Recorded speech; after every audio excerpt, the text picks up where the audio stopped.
G'day ladies and gents, I was about to do a feed of this little fellow, so I can get a bit more light on the subject. So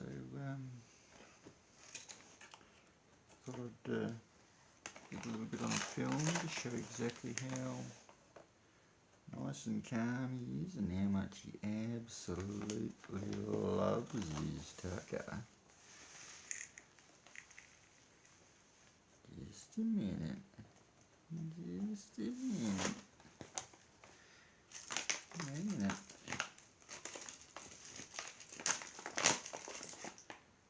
Wait a sec. Wait a sec. A little bit of this stuff as well. I'm currently using the pear baby cereal for it.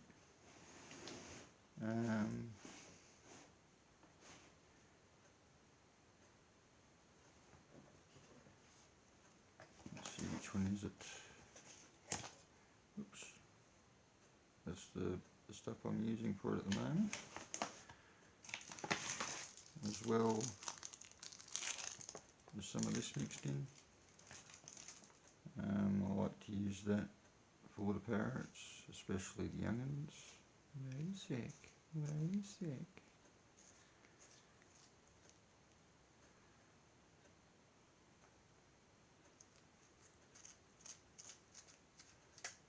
He absolutely loves it. Yeah.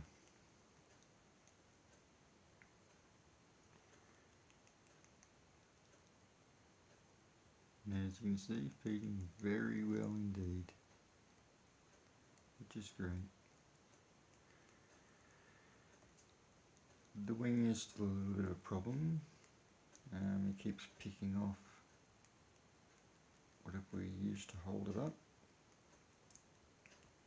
And also it must have been very, very hungry. Yesterday,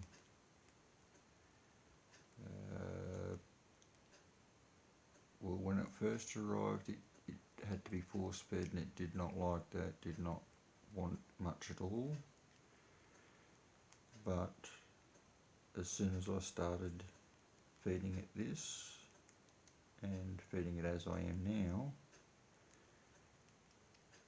then it actually went through almost 3/4 of one of these little containers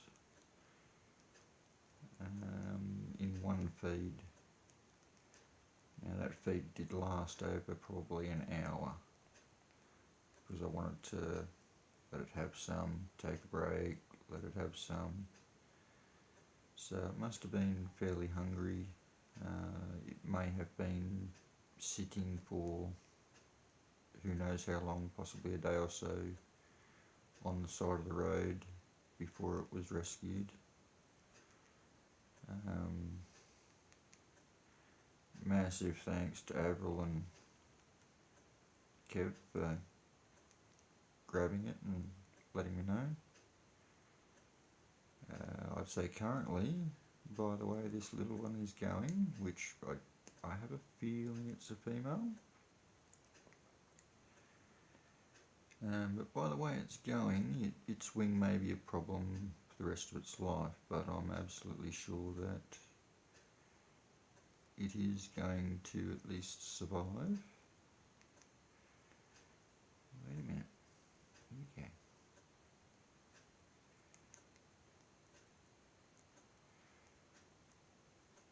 So I'd say it's going to at least survive and be a nice healthy bird. It's actually put on a lot of weight since it arrived. So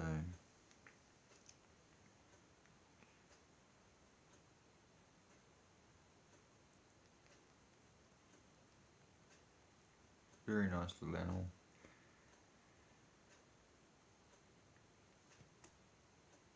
Makes a bit of a mess, yes.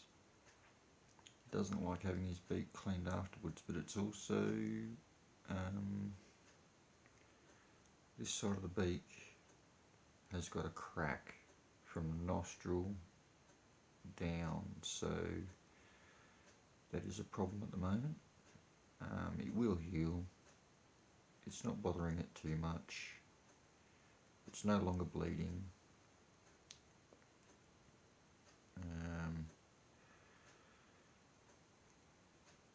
With the wing, I've put on some plastic skin. I've disinfected it, put on some plastic skin. It usually gets held up, but he's decided to crack a wobbly and pull it off not long ago. I just noticed when I went to feed it that he's pulled that off, and I must have known it was food time, because between his cage and here he walked on me twice. So he knows, well, sorry, she knows when it's feed time coming up. Okay. I'll wait till you finish work, cleaning off, eh?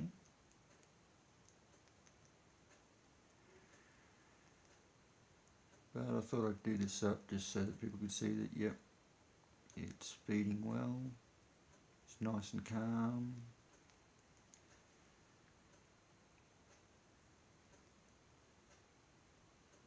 Lovely little temperament on it. It's a shame it can't go back into the wild. I think the bones in the wing are just too badly smashed. I've got somebody coming up to have a look to see if he might be able to do something that I couldn't, but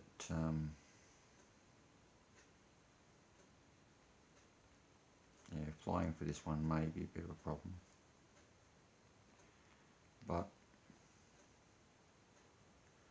worst comes to worst, it will either stay here or go to an animal centre, whichever the case may be.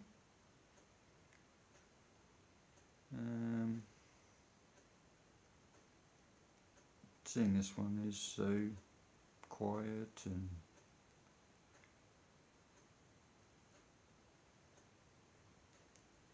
seems to get along well with me. It may be a permanent resident, we'll see yet.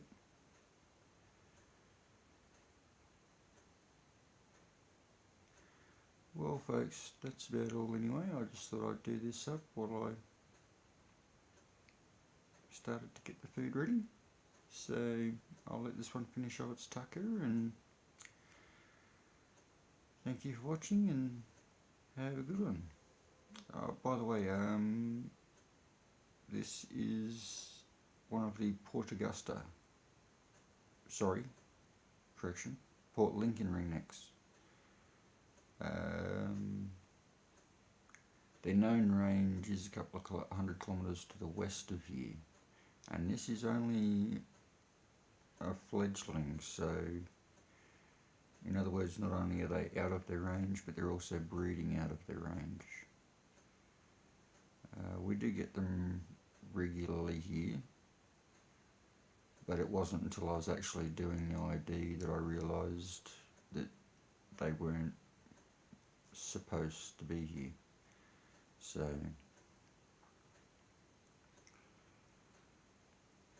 you almost finished, have you? No?